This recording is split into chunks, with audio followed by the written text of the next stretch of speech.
idea, in a sense, this is a check.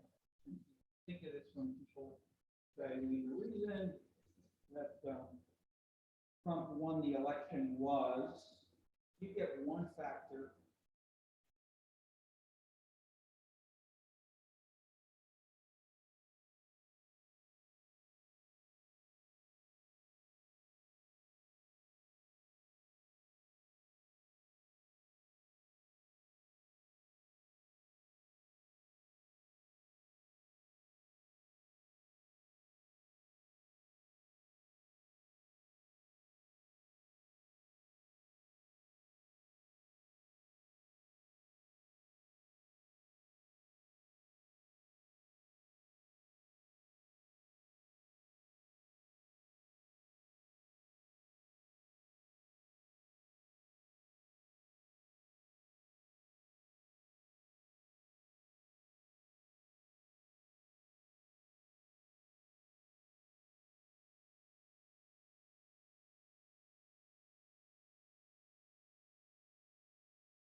Or not feed me, or not be nice.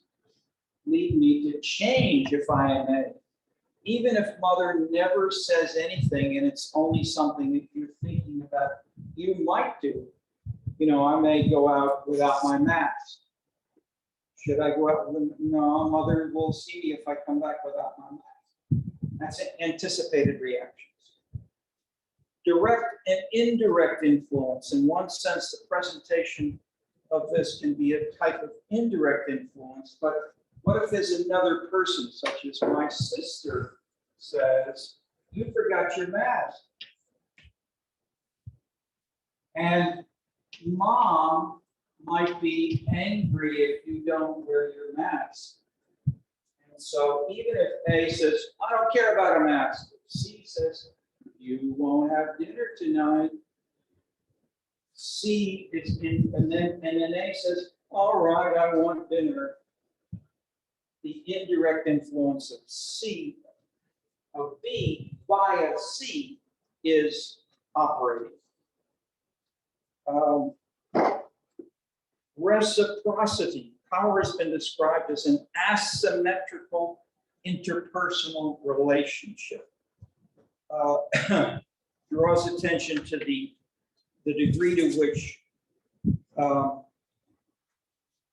B may influence A most of the time, but some other times it may be the opposite. And so we can draw a little A and B and C, a little A, B, C, D, and say, these are not just always the way I've shown. It may be that it depends on what my sister's mood is. She may say, I'm not going to say anything, and wait to see what mom does if she goes out without her mask. And so in that way, C and D may change, and so forth. Action, inaction. The normal conception in this discussion, as I'm framing it mostly, is that there's some kind of action which is being taken.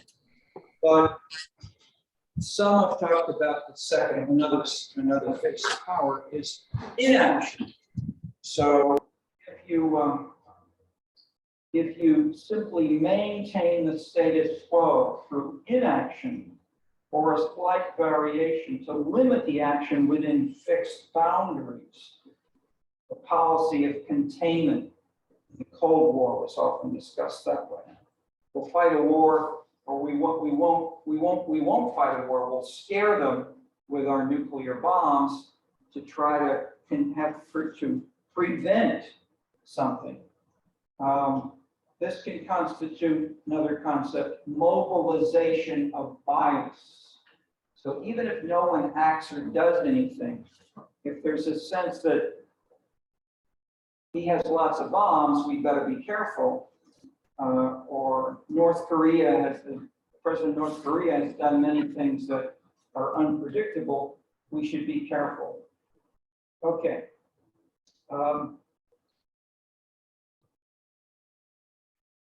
concept of inaction can be broken down into two further types. Negative decisions and non-decisions.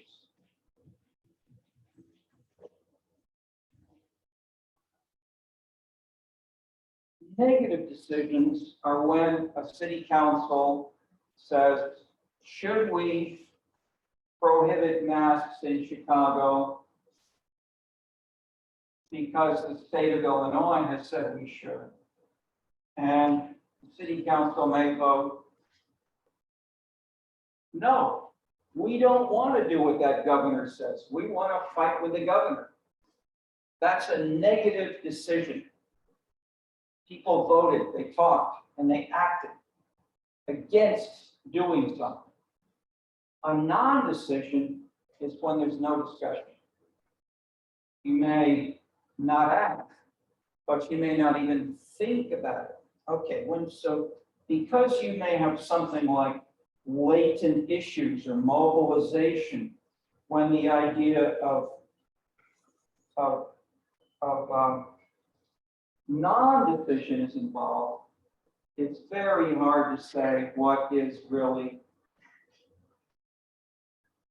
an exercise of power, of influence, or of anything.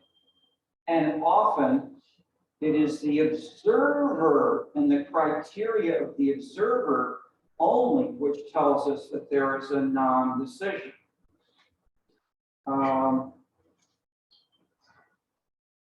In the video we had last time, I think it was last time,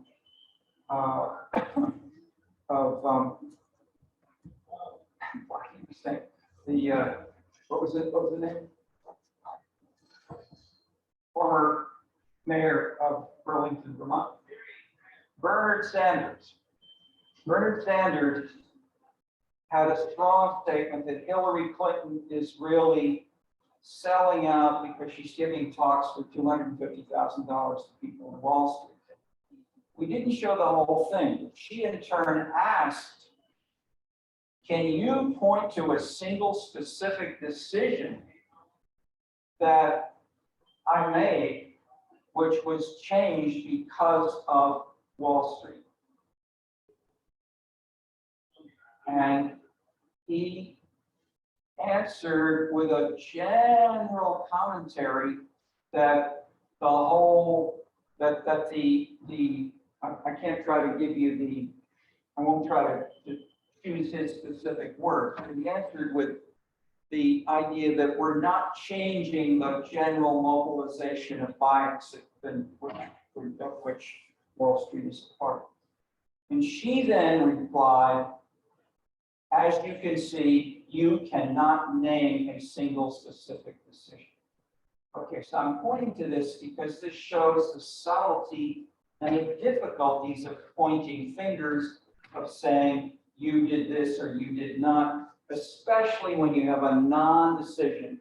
And Hillary Clinton says, show me a decision. And he did not name any specific decision or law or vote or something of that sort. He did talk about bigger things, and that's classic, that there may be, but it's classic in the sense that it then becomes critical to assess the criteria for labeling what is a non-decision. Okay, the most famous example is Marx when he was writing for New York newspaper to support himself. He was a journalist, and he commented on the fact that the Irish unions or associations of workers, 1860, 70, 80, were not collaborating with the English workers to fight against management and capitalism and so forth. And what was his label for this non-decision? Famous concept which has become integrated into Marxian inspired analysis.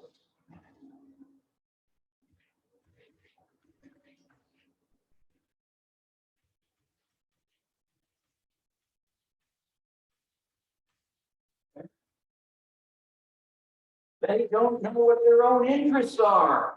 I do. I know their interests better than they do. And I can tell you, they're not acting in.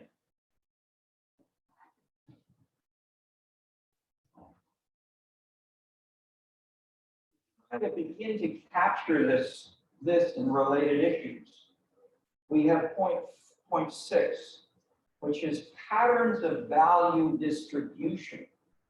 So if you frame, let's say, the values of the Irish Union members, that we are first and foremost Irish.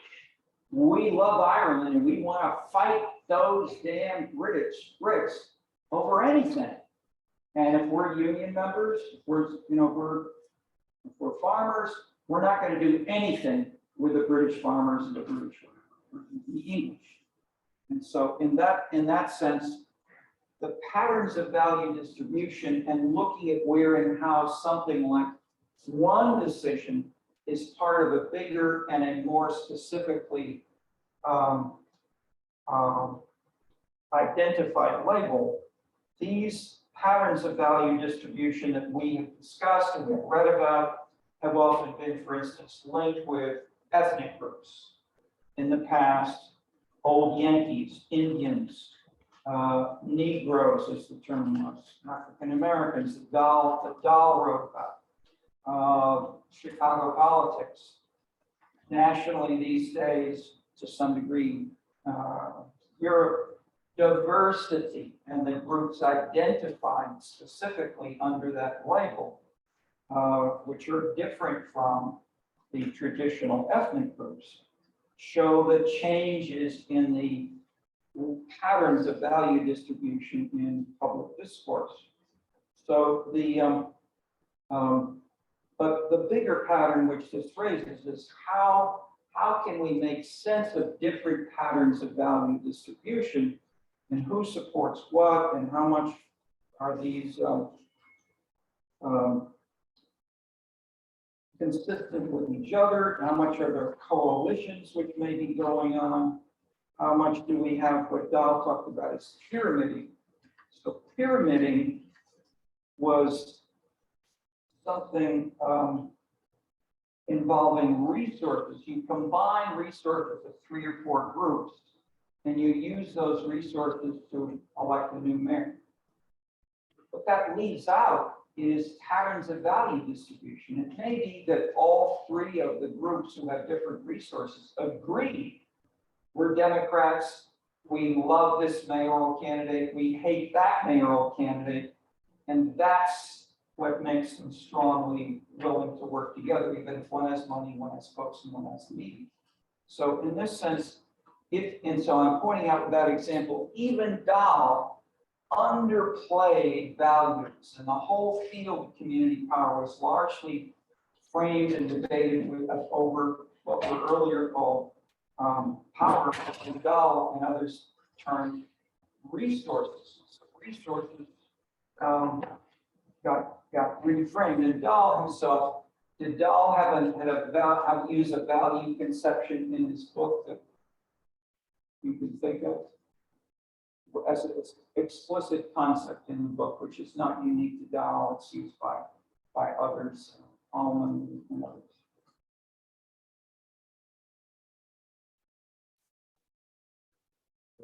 He talks about American values, American concerns as a national kind of identity and a national set of values. So he did bring that in, but he used it, I would say, loosely, and he used it more to sort of capture the relations between average citizens and the leadership without so much bringing it in for assessing more concrete decisions. And so people have criticized Dahl in that respect, that he was too behavioral. He looked too much at what did that group do without framing what they did in terms of representing different or potentially competing, conflicting perspectives. Okay.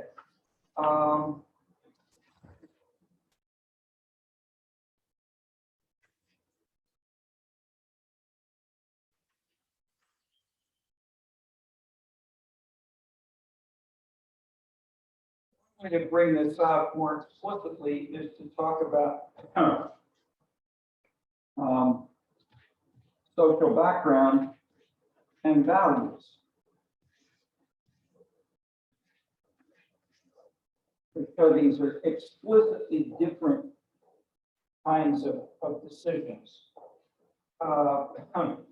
So you can have a unified value system, or you can have a diversified value system. You can have, in the leadership, if you're talking about the leaders of a town, or leaders of the city council, whatever corporation, national government.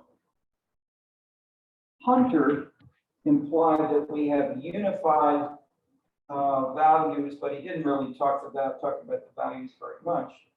But he stressed the unified social background. Dahl was over here. Dahl stressed both concepts like ex-plebes, which is a general label which he used to include Italians and Irish, but it was a national origin characteristic, social background. But he stressed that there was diversity within New Haven, and that these groups sometimes came together and sometimes fought. And it was more enhanced because of the diversity, both of social background and their values. They wanted to do different things. By contrast, Peter Rossi talked about diversified values, even if you have a unified social background. So, for instance, African American city council members in Chicago, before Harold Washington, were deeply divided over whether or not they would be reformers and against the machine, or whether they would work with the machine. So you could be, so among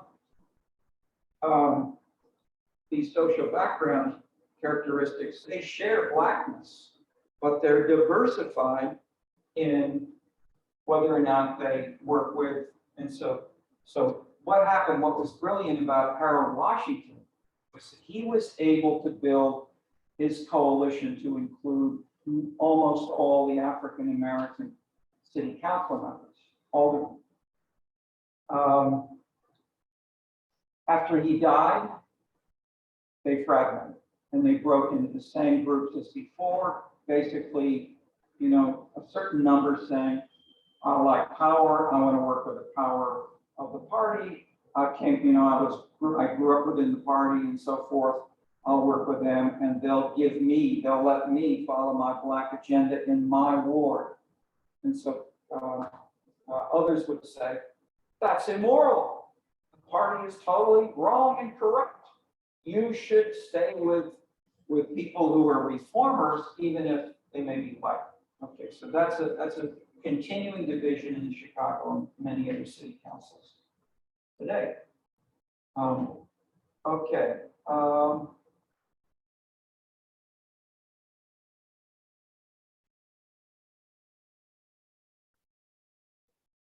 And I played this up here because I was making a general point that most of the analysis in the 166 papers before I did this one tended to leave out the values, and they would simply say, if we discuss these social background characteristics and resources, who's important, that's enough. And they left out values. And I'm making the point, especially with that kind of Harold Washington, Chicago, African American point, that values can trump other characteristics or combine with them in multiple ways that make these things more complicated. This is close to the seventh dimension, which comes from Max Weber, of legitimacy. And legitimacy, I would stress, Weber did implicitly, but he didn't play it up enough, that legitimacy is a variable. We can have highly variable. That is, we can have a political system or a leader like Mayor Laurie Lightfoot, who may be highly legitimate, medium, or low in legitimacy. And it's and you know, on a 100-point scale, we could classify different leaders with or even different actions by issue areas in that respect. So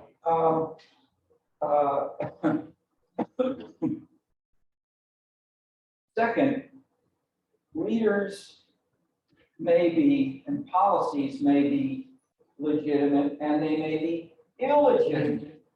There are many people who will say there's no trust in Chicago, or there are many of my neighbors in Bronxville will say, you know, we don't trust any leaders here. They implying that trust and legitimacy is zero or low. And so recognizing that as a potential or an actual serious problem in a conflicting situation, and then say, what can we do about it? How can we try to build more legitimacy? Can be done explicitly or implicitly, but paying more attention to it is something which has become much more central since Max Weber talked about it. And what I'm getting at with these values, social characteristics, these are the components of legitimation. So Max Weber stressed the 3 dimensions of anybody. What are his 3 dimensions of legitimacy?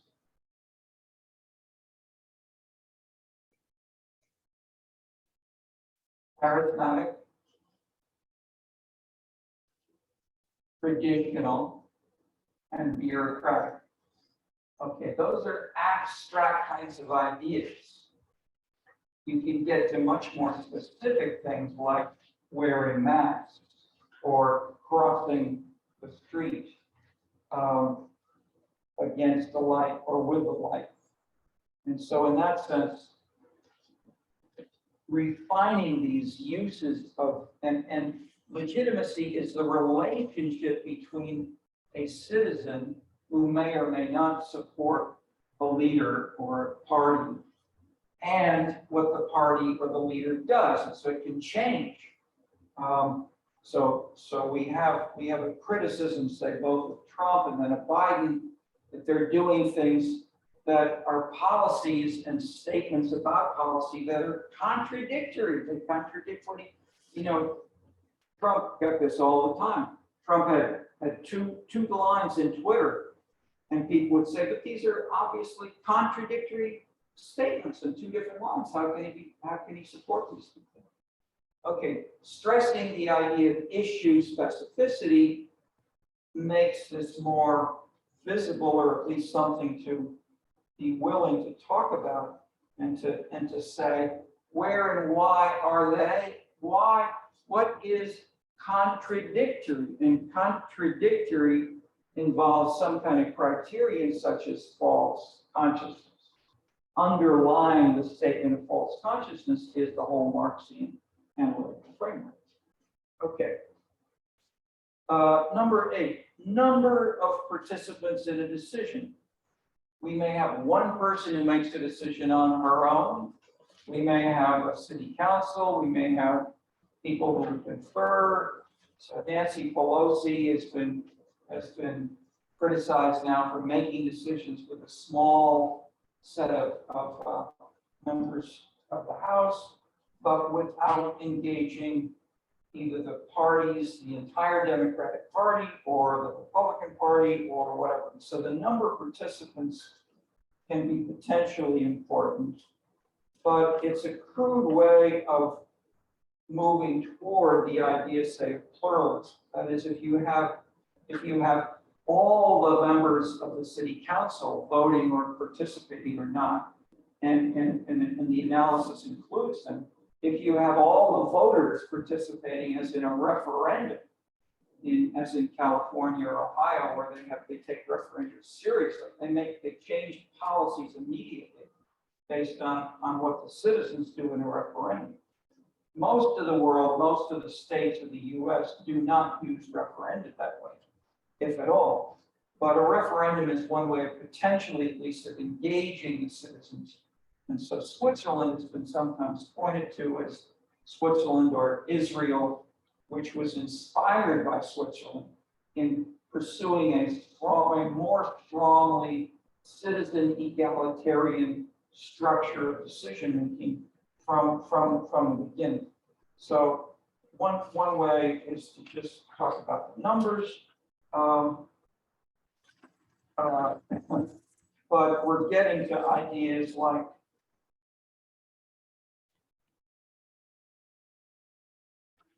and I'll just continue with adding more of these. Number 9, the scope of power, issue importance,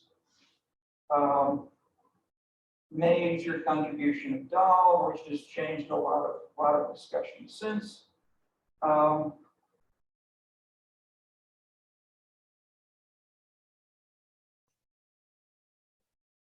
It gets into the methodology of how do we capture this? How can we, even if we accept the general idea that yes, issues may differ, but how to capture that in a study, either using a more reputational kind of question.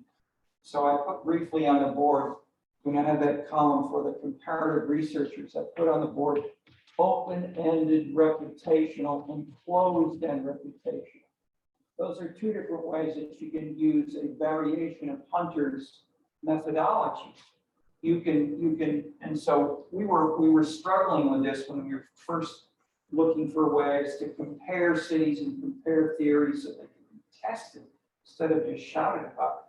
And so we used an open-end reputational question, which was, is there anyone whose support is essential if someone wanted to be elected mayor? Open-ended, and someone could say, yes, you've got to have the business elite, or you got to have the press behind you, or you've got to have the unions. And in other cities, the answer was no, nobody's essential. So that's an open-ended kind of thing, which let the respondent give you more subtlety. But it's then you have to decide, how am I going to code the meaning of those things? So the closed-end version says, here's a list of important participants in this town. How important are they in the mayoral election? And so they can say, 5 very important, 1 low, insignificant. So these are 2 methods. The third method was a variation of the decisional idea of Dahl, that you try to reconstruct the decision. And here I mentioned 5 kinds of questions, such as who supported, or who initiated, who supported, who mediated, who opposed, and what was the outcome. That kind of series of process of decision-making questions can come together in the decisional. So we used all 3 of these, and then we compared the results. Yeah.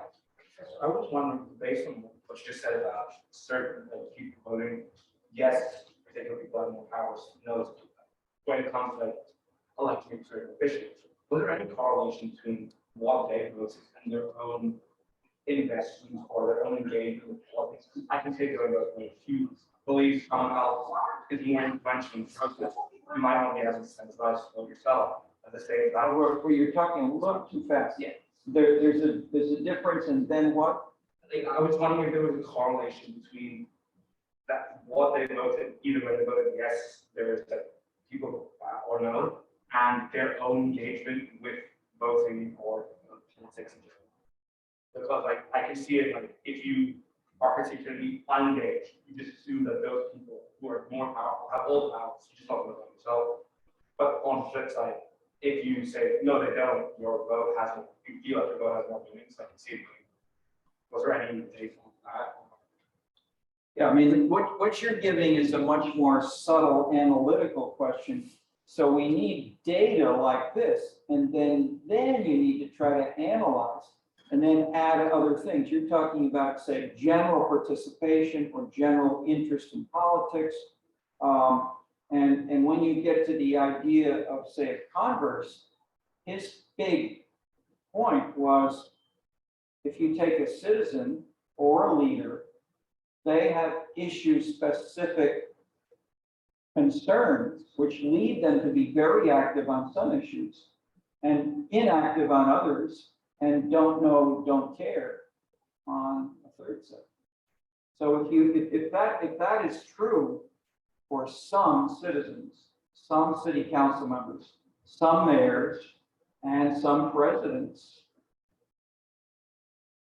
I would say that's the simple answer. I would say I would not look for a correlation, which implies that there is a consistency across individuals or across aldermen.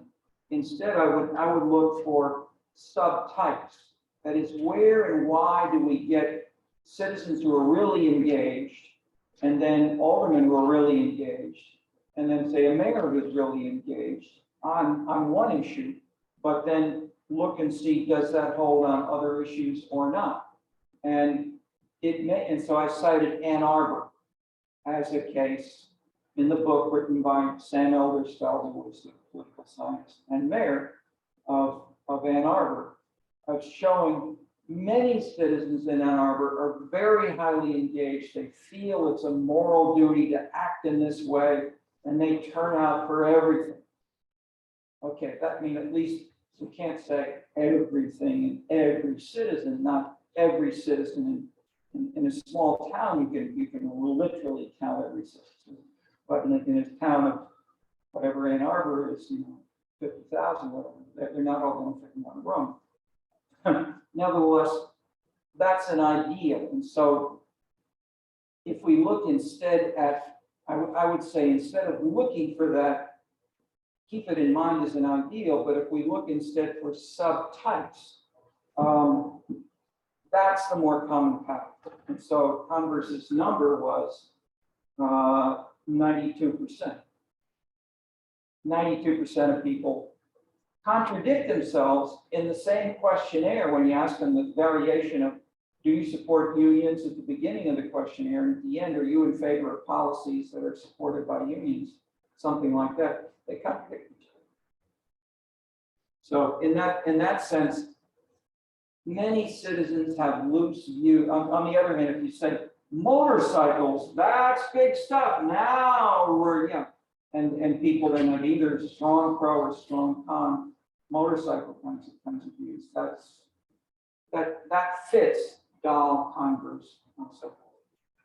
Okay. So when I said what you're talking about is not the data source, but the type of analysis, I'm making a more general point. Try to think yourself, what kind of analysis of what data could answer that question? And often it's the subtlety of the analysis which is more tricky. Okay. And in that sense, when we took these methods, both from Hunter and from Dahl, and then adapted them so we could do them comparatively, we were implicitly saying, maybe Hunter's not all wrong, and maybe Dahl's not all right. Maybe we're somewhere in between, and most of all, it probably depends on the city. Okay. Or the neighborhood. Okay.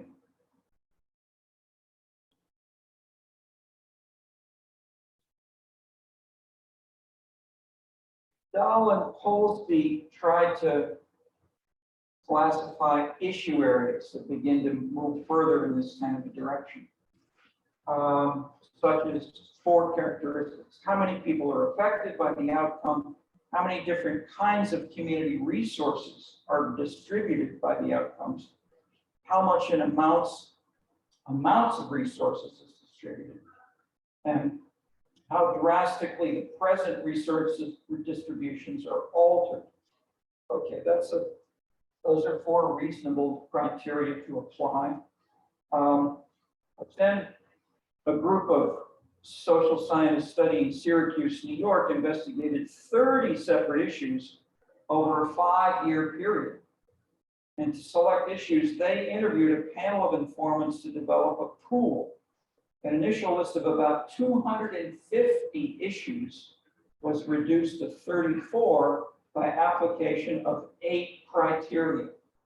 So I'm simply saying, and I'll just give you a few, each issue must have been at least temporarily resolved by a decision. 2, the decisions must be perceived as important by informants representing diverse segments of the community. Okay, so you can get, I won't go through all of these, but these are showing you the degree to which people arguing about this stuff, as your question has suggested, have led to refining, first adding issue areas. Yeah, is it getting really cold? We maybe, what if we halfway close a window, some of the windows? Is that fair enough? Yeah, maybe not here, but it's fine here, but say up there where the freezing students are.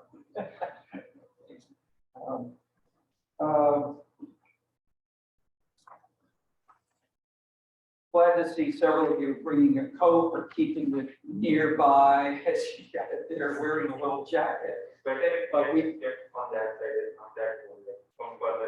Yeah, sorry, a little clearer. I'm saying like it's better on the other side, if it's still on the other side next to the window, like from the window, not that cold on that. Okay, so good point. If you're more frequently cold, stay over there. If you're frequently hot, stay over here. Okay. So my general point is, like anything, if you have a lot of smart people working on these issues and they try to build on and improve what each of the last studies did, you get higher quality results, and that's what we have developed and illustrated in the readings which are here. Even if, and that's why we're reading them, even if the dates have changed, these are not studies done last week. These points are more subtle than most of the subsequent ideas, such as regime theory or perspective, if you don't call it a theory. That is what we read, or leadership, using it, just say leadership is important, or the mayor is important. That doesn't tell you anything. It's what is the thrust of what all these dimensions are doing. So you've got to just make a statement like that. The question is how important, where, why, using what criteria. Then you can begin to talk about mom and sister and international relations, such as global climate change. It's a hugely complicated issue. Okay. Number 10, visibility, closely related to indirect influence, the patterns of value distribution, the number of persons involved in the decision, the importance of an issue is its visibility. If the problem of issue selecting appears rather elementary and seems to be insignificant as a research question, introduction of visibility brings to the fore the degree of which a researcher can predetermine the outcome of his study in the initial selection of issue areas. It was here also that we've got big differences in the empirical studies that were done. So many people, such as William Gamson in Michigan, said, I studied, got 27 towns, and I chose those issue areas which were the most visible, important issues in the town by the citizens and the city council and the mayor. What's the problem with that? Should you be responsive to the citizens' concerns and say, let's choose our issue areas in terms of not outside academic criteria. Let's ask them, what's important in your mind? If you do that, what happens if you're comparing 2 cities or 35 cities? You can say the question.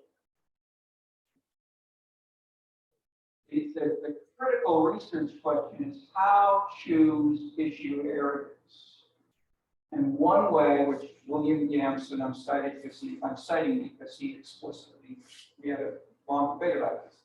He explicitly chose different issue areas in different towns. You had 35 towns. In one town, he studied air pollution. In the second town, he might study coal extraction, thinking of issues that are in that international agenda right now among countries. In a third town, he might talk about recycling. In another town, there may be none of those.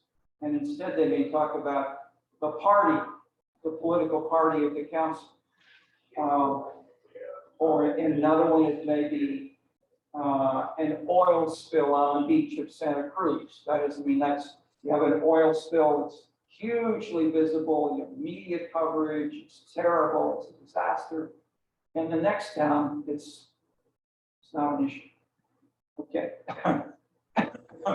What's the problem with analysis and trying to generalize if you use visibility as your main visibility, I should say, to citizens, public visibility, maybe is what I should say. If you stress that as your main criteria for selecting issues, what's the problem?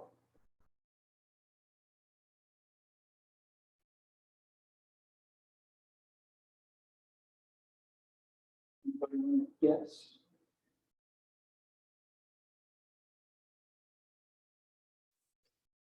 We have a handout from someone who lived in Austin. Austin. Okay. This is just a guess, but I'm assuming that it's kind of apples and oranges because people care about different issues to different degrees in different places. So say like air pollution, like a rural community might not care as much or have as much like intensity about it as somebody in New York City, for example. Absolutely. Okay. But if we have Austin, and I mean, Austin is a great example because it's fighting with many other towns and counties inside Texas. So it may be that if we have abortion being an issue as it is right now in Texas, Austin may take one position, being more favorable toward abortion, whereas many others will say, absolutely no abortions in this county. Okay. If you then say that's the issue, what if you go to county after county or town after town in Texas? Maybe some of them will say, we don't care about abortion. Nobody gets abortions in this area. Or everybody here is over 55. Okay. 60. Not an issue.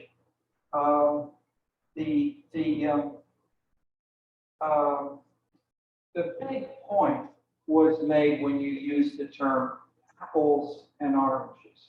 How can we clarify and sharpen that?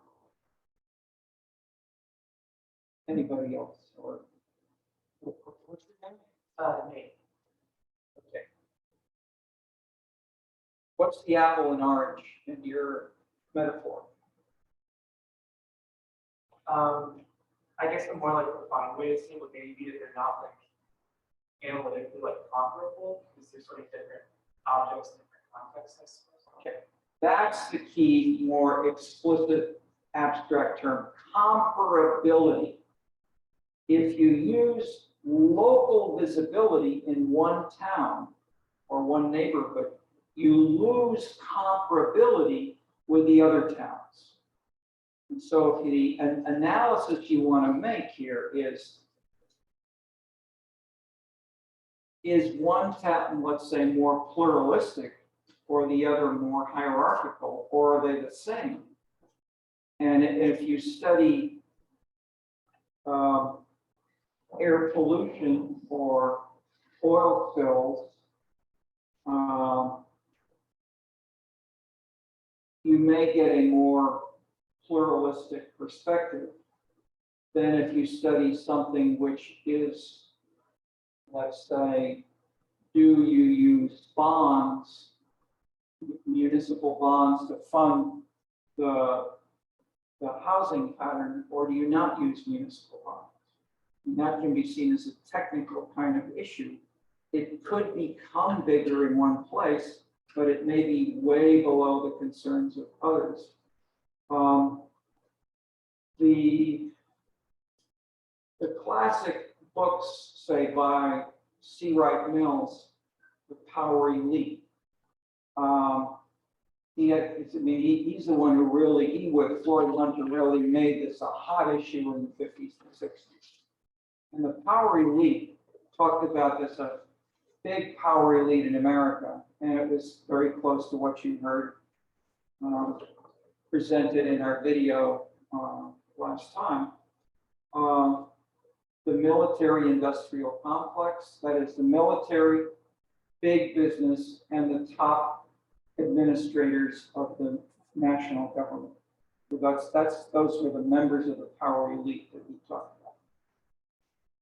If you take Dahl's hat and said, what are the decisions he was talking about? Hillary Clinton's question there. In the whole long book, he really talked about three major decisions, which were all military short-term decisions, such as I think there was something between Taiwan and the mainland China. There was a conflict and there was a decision, should the Americans send in the Navy or not, or should they be present or not? Okay, that was a decision made by the president and the military.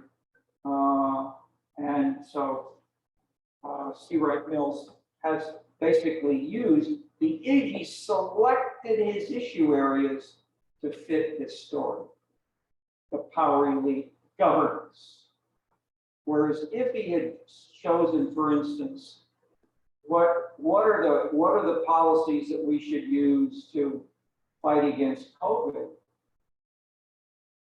You get, or what's the position that we should follow for abortion for the government?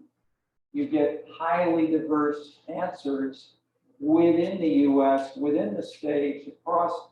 And so selecting, the big point is selection of the issue areas are critical, but one sensitive dimension is salience. But if you really stress salience, you lose comparability. So what we did here, in contrast to Gamson, who said, we're going to choose the issue areas. You know, if it's a big issue in Ann Arbor, we're going to study that issue. If it's a big issue in Waco or Austin. We said, no, we're going to use the same issue areas in every one of the cities that we study. Only then can we say that the results are comparable. Otherwise, we're going to say we have a business elite in Waco and we have a political elite in New Haven. But if the issues are different, maybe it's just because we selected the inconsistent issues that give you different results. Okay.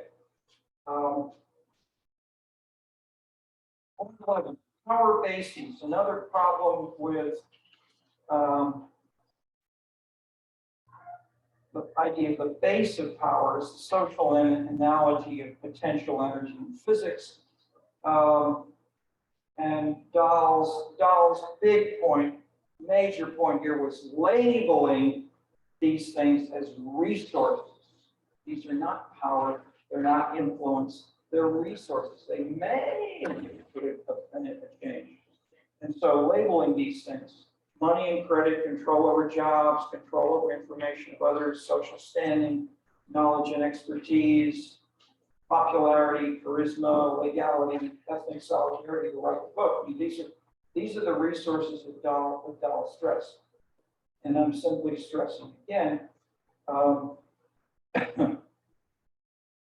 the combinations of these are important to consider as potentially leading into one or another kind of configuration, but generating many other decisions, such as what he sometimes summarized, say, as pyramid.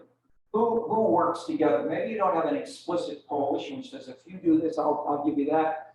And in turn, we will be a coalition of 2 or 3 and council members or citizens groups, whatever. If instead, we have, looser ideas, looser degrees of participation, that if the unions participate, then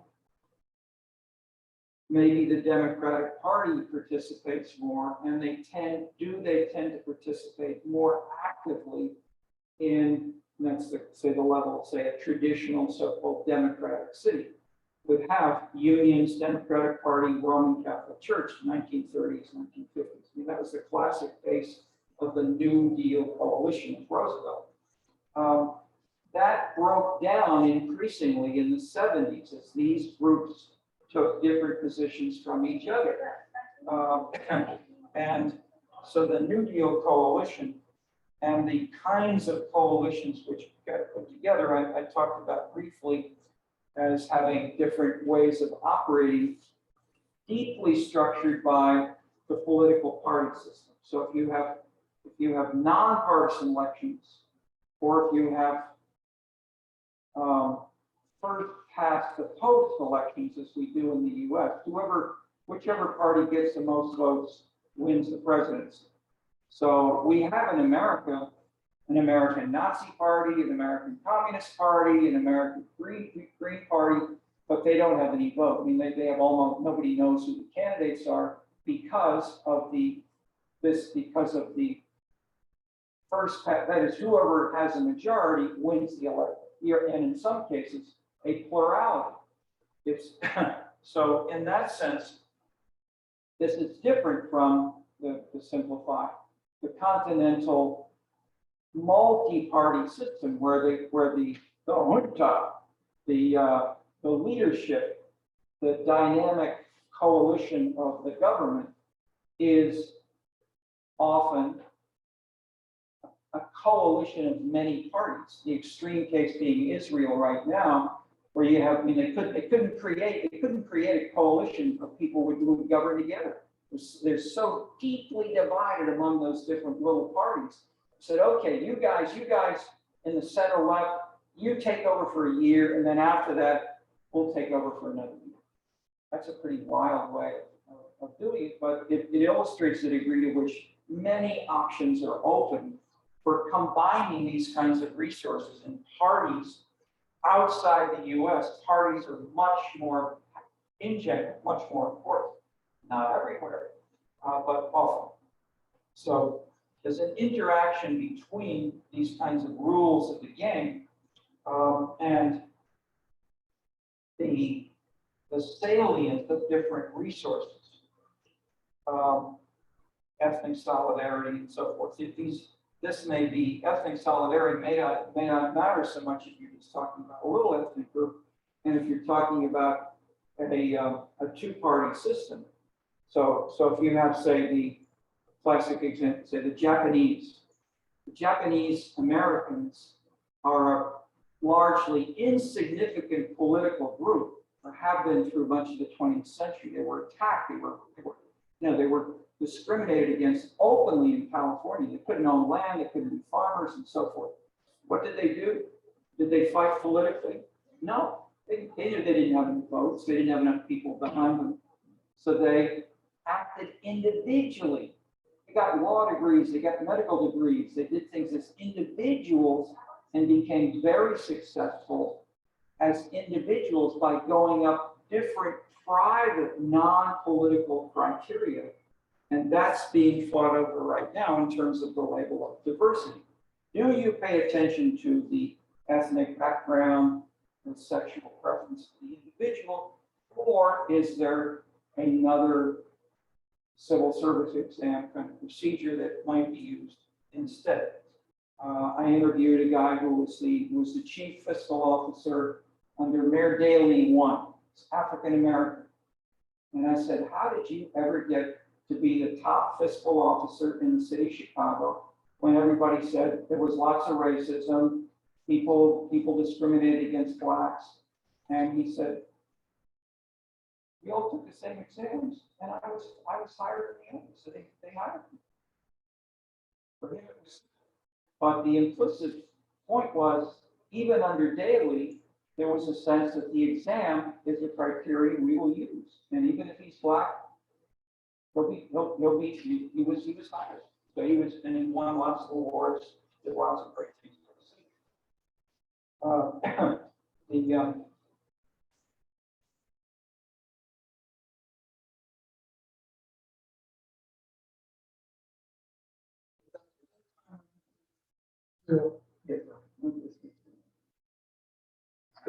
Is it before you go?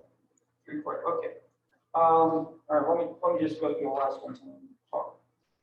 Application of power is the degree to which different resources may be in fact used, and this is the core idea of decision in link with Dahl.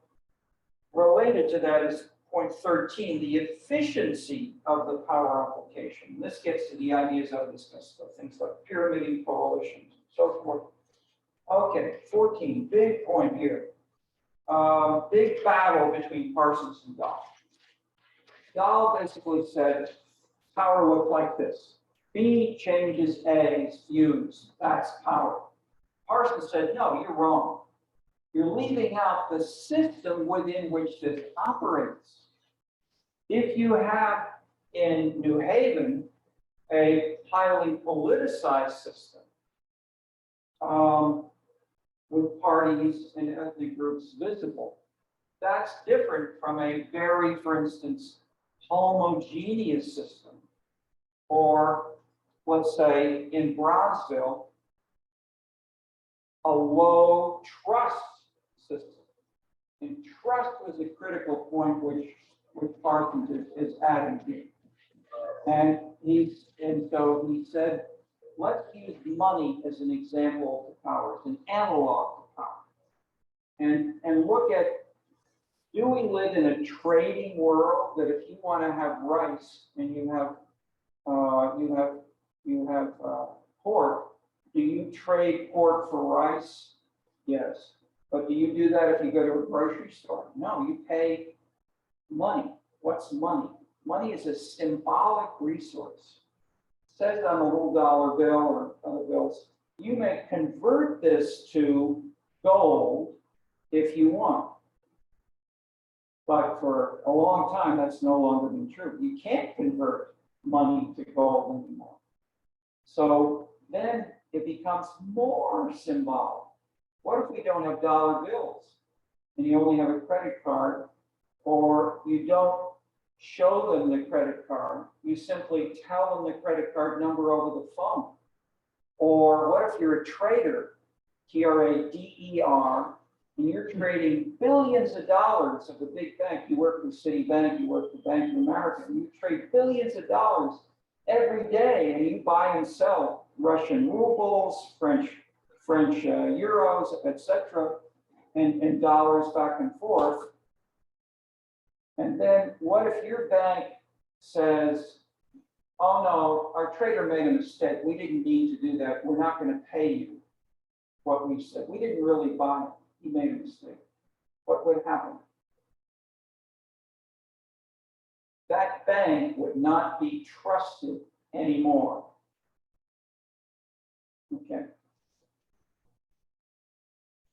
The big point of Parsons is if you have more trust in an economic system, you can have a huge increase in the division of labor and the amount of wealth which is generated because everybody is trading more abstractly over a bigger, broader set of issues and countries, daily, hourly, by the minute.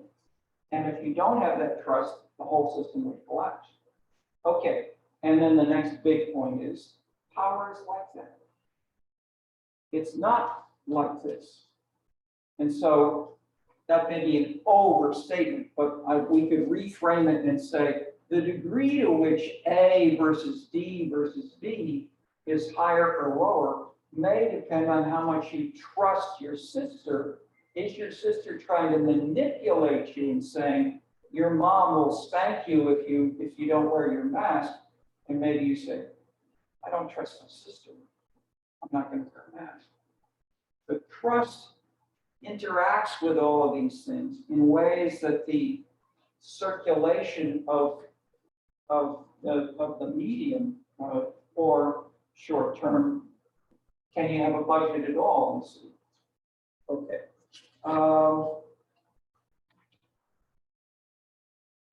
I had to bring that one in, and that, because that's a very big one to think about, and it deeply contradicts. It is, another label is, assumes a zero-sum conception of power. There's a certain amount of power, and either A has it or B has it. Whereas Parsons' conception says power is a systemic property.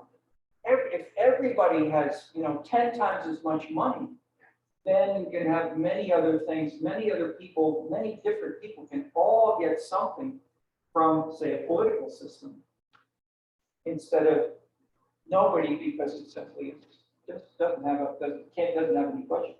Okay, let me stop there. Any one quick comment on any of this, as we're near the end of time, but yes. So the very last point that you made about power being a matter of trust, is that more so conceived on like a small level? Because I would think that it would necessarily be the case that, on a larger scale, if a certain individual doesn't necessarily trust someone who has authority over them, that doesn't undermine their authority over that person. So, but it requires a certain threshold of trust from others. So I would think that on a larger scale, that individual relationship of trust and power wouldn't undermine authority. I guess what I hear you saying is trust can be issue specific. It can be specific to a family or to two sisters, or trust may be a characteristic of everyone in Bronzeville or everyone in Chicago or everyone in the United States. So there are, if you ask a whole bunch of questions, how much do you trust the police? How much do you trust your neighbors? How much do you trust your wife? How much do you trust the national government? These are repeated in countries all around the world. And the Scandinavians say, oh yeah, we trust everybody all the time. The Latin Americans, about 6% say we trust everybody all the time.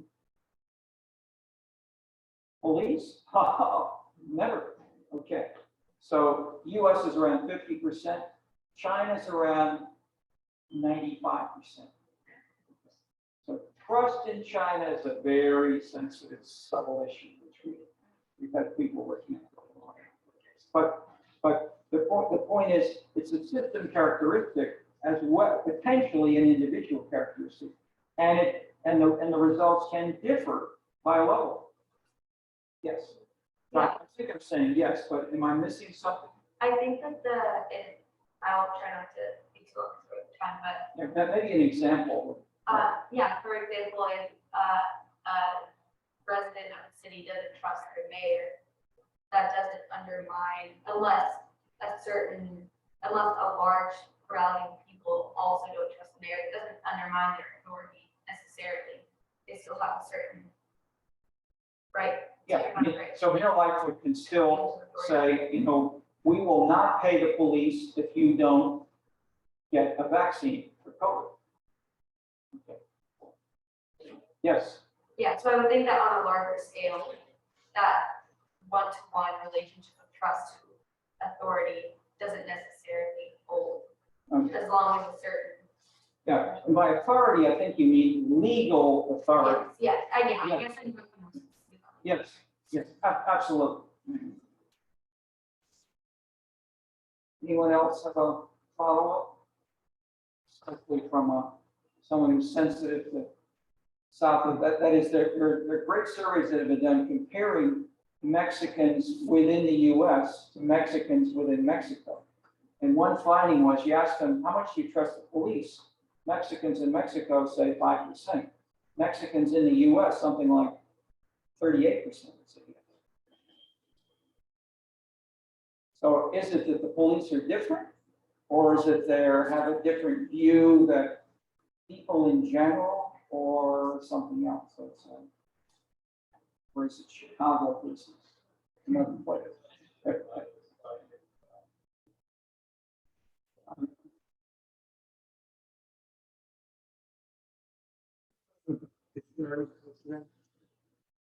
So what you were saying about how, these passions people have for different subjects vary from region to region, that seems to suggest that, a good,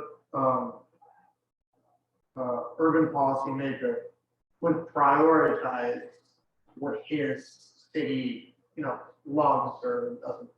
So for example, in the case of the Texas state legislature, like, okay, we don't like abortion.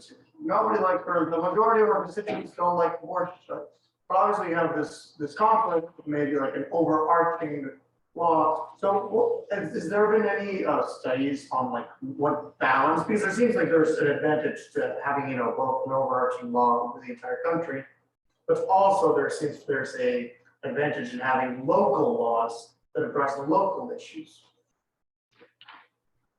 Absolutely. And so, I mean, this is embedded in the whole idea of, should we have a strong state? Because we need a strong state to enforce consistency across an entire nation. And the classic French or Chinese answer in the past was yes, because we want to have more equality and we want to advance the revolution. So Lenin's answer was, we want to have, we will fight capitalism until capitalism is dead in the entire world. Okay, so that's a global kind of strong state answer versus if we're dealing with individuals, should you wear a mask at dinner in our family? That's a different question, and the answer may be let each family decide on their own. So I'm going all the way down to the family to answer your question, to say that the specifics of the issue area and the criteria for the selection of them are critical intermediaries to answer your question. So that's what I spent more time on, such as trust informed or a bigger system versus a small two-system system. Okay. Thank you, folks. We will continue. We're following the reading list. We just stick with the readings, but as you can see, we don't have a tight one-to-one linkage with just one topic one day. So having broader questions and discussion is fine here in the second half of the course.